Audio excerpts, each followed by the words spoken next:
அப்பா sorry bro.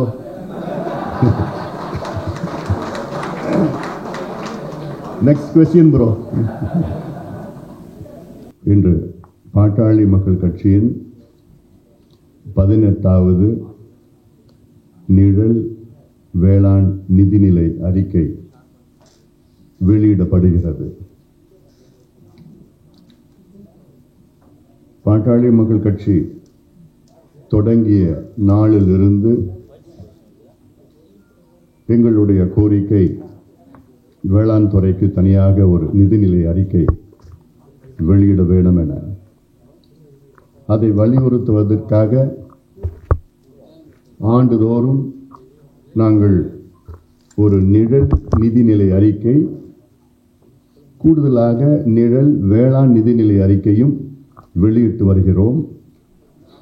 அந்த அடிப்படையிலே 18 ஆண்டுகளாக தமிழ்நாட்டிலே நாங்கள் வேளாண் நிழல் நிதிநிலை அறிக்கை வெளியிட்ட காரணத்தால் தான் 4 ஆண்டுகளுக்கு முன்பு தமிழக அரசும் தமிழ்நாட்டிற்கு தனியாக வேளாண் நிதிநிலை அறிக்கையை வெளியிட்டிருக்கின்றார்கள்.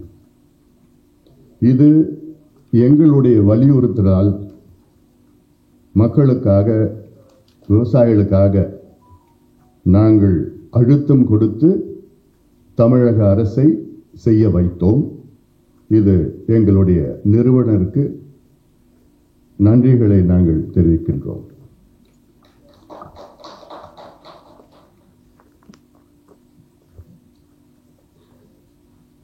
இந்த ஆண்டு எங்களுடைய நிழல் நிதிநிலை வேளாண் அறிக்கையில்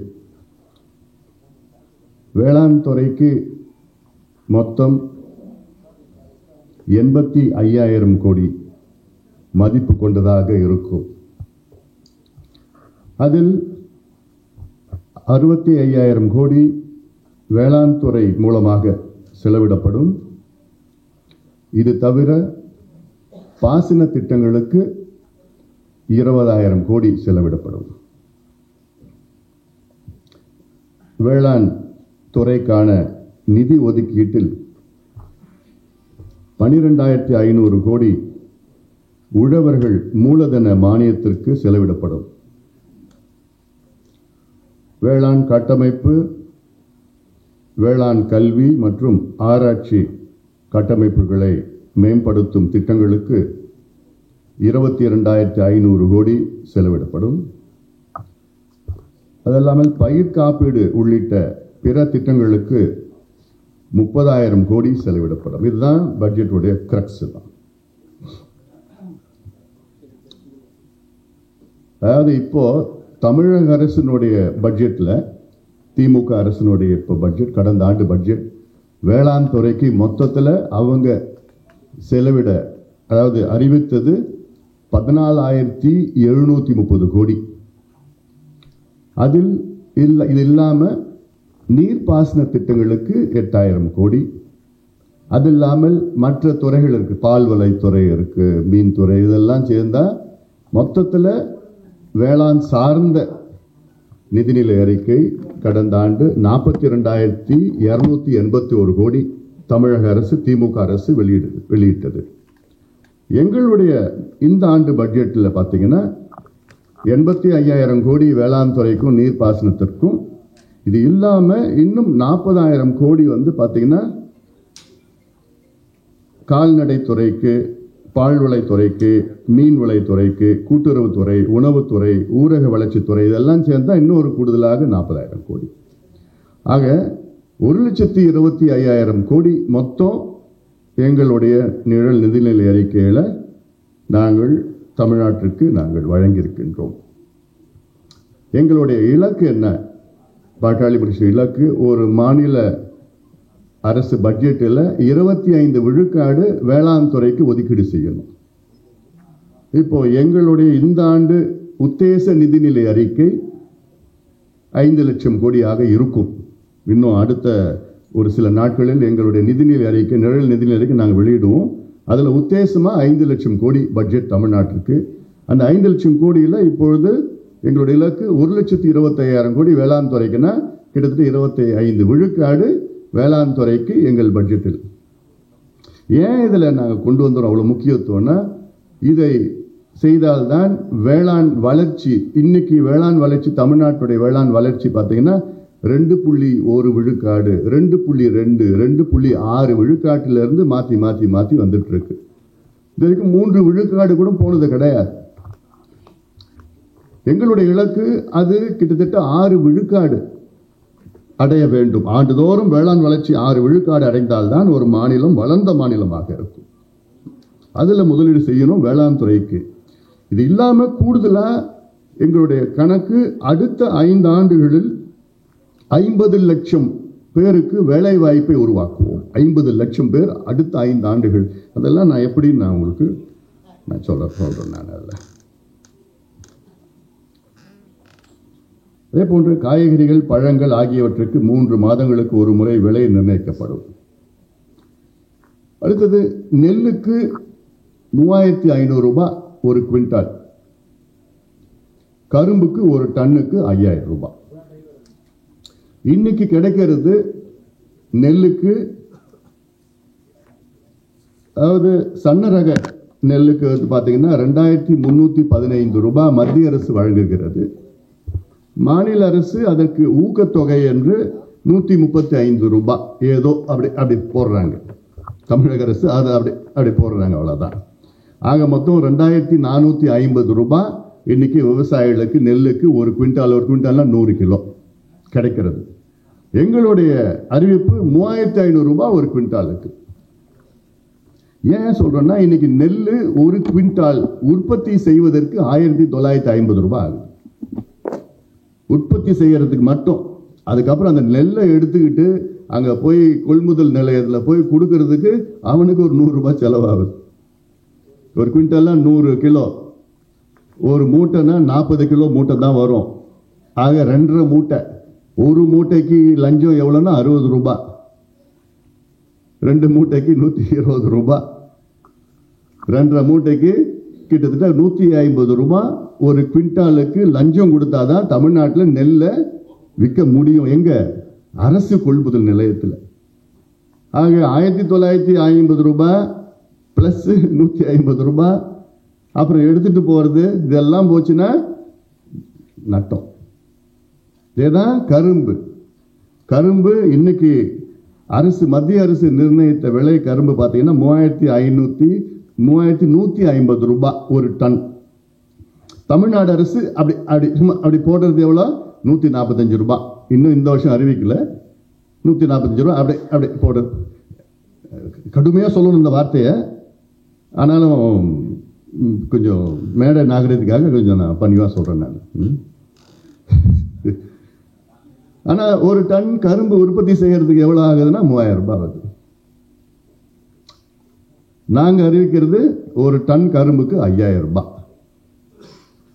இதெல்லாம் செய்தோம் என்றால் விவசாயிகளுக்கு நம்ம மானியம் கொடுக்க தேவையில்லை, கடன் கொடுக்க தேவையில்லை, எதுவும் கொடுக்க தேவையில்லை. அவங்களே சுயமரியாதையோடு வாழுவாங்க. ஏன்னா அதிக சுயமரியாதை உள்ளவர்கள் யாருன்னா தமிழ்நாட்டினுடைய விவசாயிகள் தான். ஆனால் அதற்கேற்ப அரசாங்கம் இன்று வரை அவர்களுக்கு எந்த திட்டமும் செய்யல, அவங்கள பத்தி கவலையும் இல்லை, அக்கறையும் கிடையாது.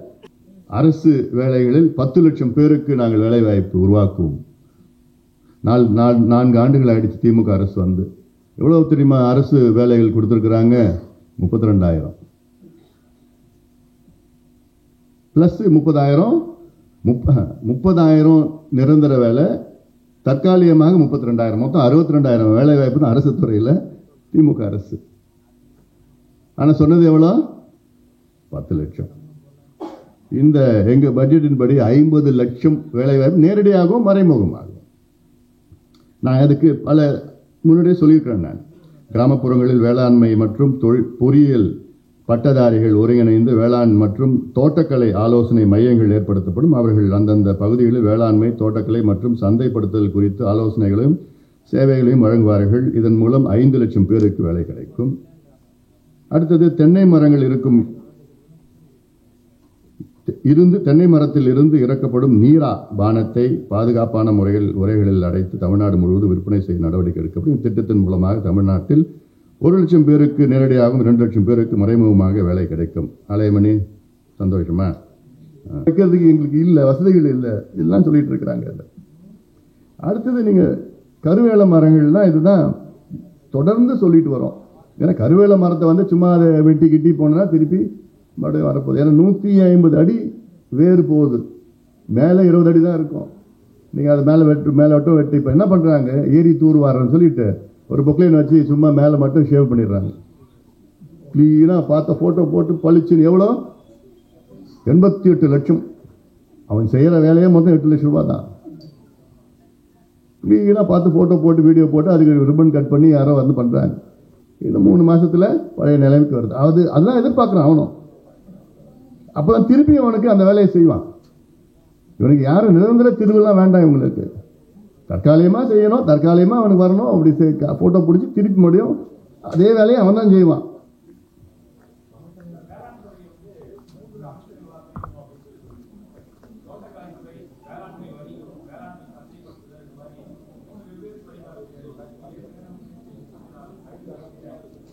சரி, அது மினிஸ்டர் ஆஃப் ஸ்டேட் பண்ணுங்க. அதனால என்ன இருக்குது அதில்? இல்லை 1க்கு 2 3 குறைச்சிங்க. இதுதான் முக்கியமானது இல்லை அது. ஏன்னா இது அவசியமானது. இது அவசியம். இதில் தான் அதிக கவனம் செலுத்தணும் நீங்கள். அது இல்லாமல் இந்த வேளாண் சம்பந்தமான முதலீட்டாளர்கள் மாநாடு நடத்தணும். வேளாண் நடத்துங்க.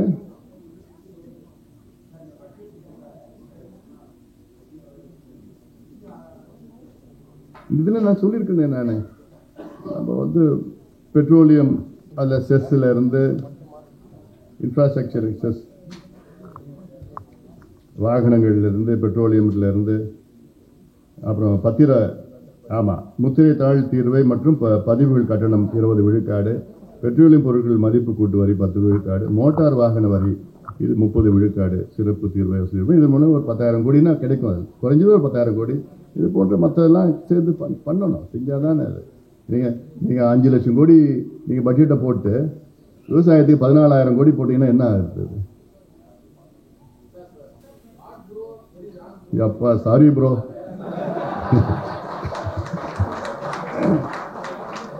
Next question bro.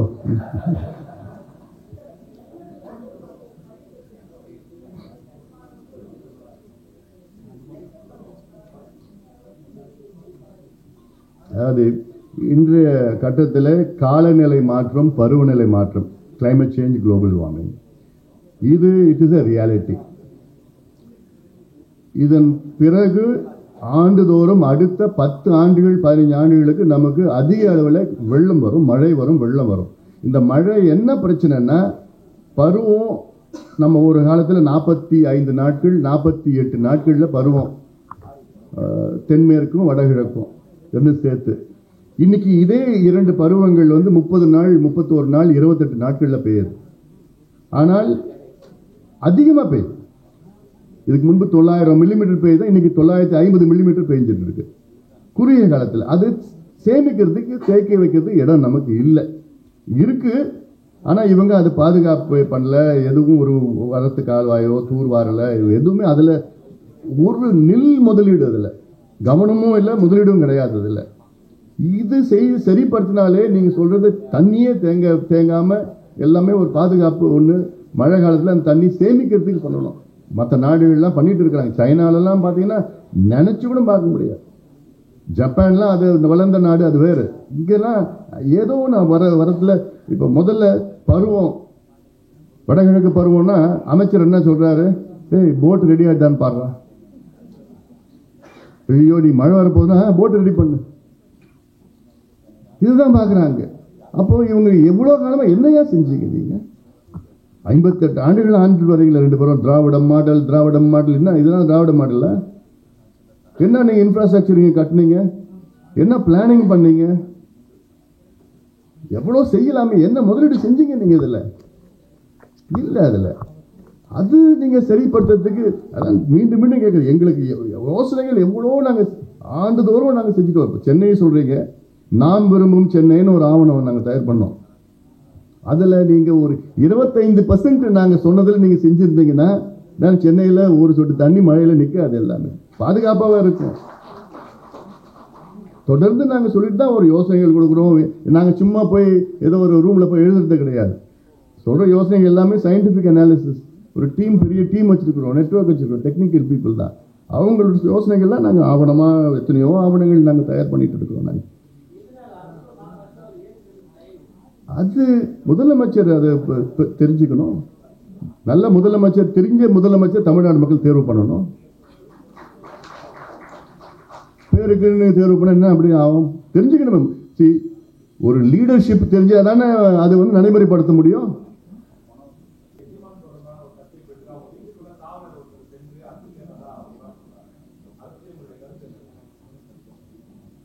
அதாவது காவல்துறை இன்று தன் வேலைகளை விட்டுவிட்டு, தன் வேலைகள்னா என்ன, சட்டம் ஒழுங்கை பாதுகாக்கிறது, கஞ்சா ஒழிக்கிறது, கள்ளச்சாராயத்தை ஒழிக்கிறது, இதில் எல்லாம் கவனம் செலுத்தாமல் அரசியல் கட்சி தலைவர்களை துன்புறுத்துவது, பொய் வழக்குகள் போடுவதில் கவனம் செலுத்திக் கொண்டிருக்கின்றார்கள். தமிழ்நாட்டில் கடந்த மாதத்தில் மட்டும்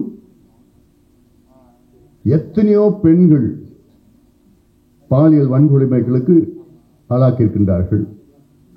6 பேர் சேர்ந்து பலாத்காரம், 5 பேர், 3 பேர், கல்லூரிகள், பள்ளிகள், குழந்தைகள் 5 வயது 7 வயது. கேட்டால் காவல்துறையில் இது தனிப்பட்ட சம்பவம், நாங்கள் அங்கே போய் எப்படி இருக்க முடியும்னு ஒரு சொல்றதே அசிங்கமா இருக்காது. அப்படி தமிழ்நாட்டில் ஒரு மனநிலையை உருவாக்கணும். இதை எவனா செஞ்சானா அவன் முடிஞ்சு போச்சுன்னு அர்த்தம். அந்த பயம் வரணும். அது காவல்துறை செய்யணும். இதை விட்டுட்டு எவனோ ஒருத்தன் கேஸ் பண்ணினாலும் அவனு மத்திய பிரதேசத்தில் போய் தேடிட்டு வரான். ஒன்றும் இல்லாத கேஸ், அது ஒண்ணுமே இல்லை. இப்போ அன்னைக்கு எங்க கட்சிக்காரங்க ஒண்ணுமே இல்லாத கேஸ் மத்திய பிரதேசத்தில் எங்க உத்தரப்பிரதேச கோயிலுக்கு போனான். இங்கிருந்து ஒரு டீம், ஸ்பெஷல் டீம், அவனா தீவிரவாதியா? இருக்கிற வேலையை விட்டுட்டு 10 பேர் போய் ஸ்பெஷல் டீம் உருவாக்கி செலவு பண்ணி, லட்சக்கணக்கில் செலவு பண்ணி உத்தரப்பிரதேசிலிருந்து பிடிச்சிட்டு வந்து கைது பண்றாங்க. 3 நாள்ல வெளியில் வந்துட்டான். அது வேற கேஸ் இருந்தா தானே. இதை விட்டுட்டு இதெல்லாம் ஒரு பயம் இல்லையே தமிழ்நாட்டில். ஏன் இதெல்லாம் பெண்களுக்கு எதிரான வன்கொடுமை நடக்குதுங்க? கஞ்சா, போதை, மது, இதுதான்.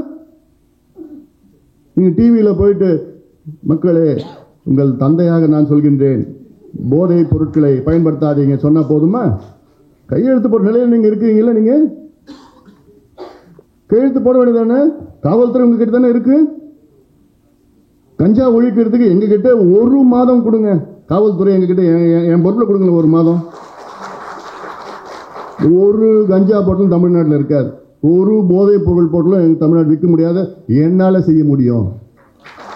அந்த அதிகாரம் என்கிட்ட இருந்ததுன்னா மது குறைங்க, ஒழிங்க, கடையை மூடுங்க. கடையன்னா ஒரே நாளில் நான் மூட சொல்லலை. ஒரே நாளில் மூடினானா தமிழ்நாட்டு இளைஞர்கள் அவ்வளோதான் போயிடுவான். அந்த லெவலுக்கு தான் நீங்கள் கொண்டு வந்துட்டீங்க தமிழ்நாடு இளைஞர்களை. இதுதான் திராவிட மாடல். மது இல்லாமல் இருக்க முடியாத தமிழ்நாட்டு இளைஞர்கள், இதுதான் திராவிட மாடல். குடிக்காமல் இருக்க முடியாது. ஆனால் அது கொஞ்சம் கொஞ்சமாக போட்டு ரீஹாபிலிட்டேஷன் சென்டர், மறுசீரமைப்பு, மறுவாழ்வு மையங்கள் எல்லாம் போட்டு இது நிறைய பிளான்ஸ் தான் இருக்கு. இதில் நீங்கள் கான்சன்ட்ரேட் பண்ணணும். வேணா அந்த பயம் போயிடுச்சு. இந்த யாரோனா இதோட பண்ணிட்டு போயிடலாம். அண்ணா பல்கலைக்கழகம் போன்ற எவ்வளோ உதாரணங்கள் இருக்கு. கடலூரில் கூட நம்ம பொருளாளர் சொன்னாங்க இதே ஒரு சம்பவம். கடலூரில் நிறைய வெளியில் வரமாட்டுது, பயப்படுறாங்க, குடும்பம் பயப்படுறாங்க. அவன் பெண்ணோட எதிர்காலம் போயிடும்லாம் இருக்குது. இல்லை, அப்போ இதில் கவனம் செலுத்தணும்.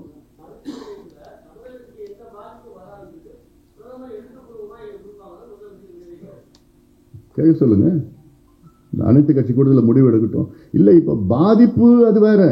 இப்போ நாளைக்கு சொல்லிடுவாங்க தமிழ்நாட்டுக்கு நாங்கள் குறைக்க மாட்டோம் சொல்லிட்டு உத்தரப்பிரதேசம் ஏற்றிட்டா அவங்களுக்கு நீங்க என்ன ஏத்துறீங்களோ அதே அளவு தமிழ்நாட்டுக்கு ஏற்றணும். அதுதான் கோரிக்கை, அதான் வேணும். ஆனாலும் இன்னைக்கு வரைக்கும் எந்த முடிவும் எடுக்கல. அவங்க இதுதான் செய்வோம் செய்ய மாட்டோம்லாம் சொல்லலை. அதே நேரத்தில் நம்ம வந்து அஜாக்கிரதையாக இருக்கக்கூடாது, ஜாக்கிரதையாக இருக்கணும். ஒரு ப்ரெஷர் இப்போத்துலேருந்து கொடுத்துட்டு இருக்கணும். இல்லாமல் நன்றிங்க, நன்றி.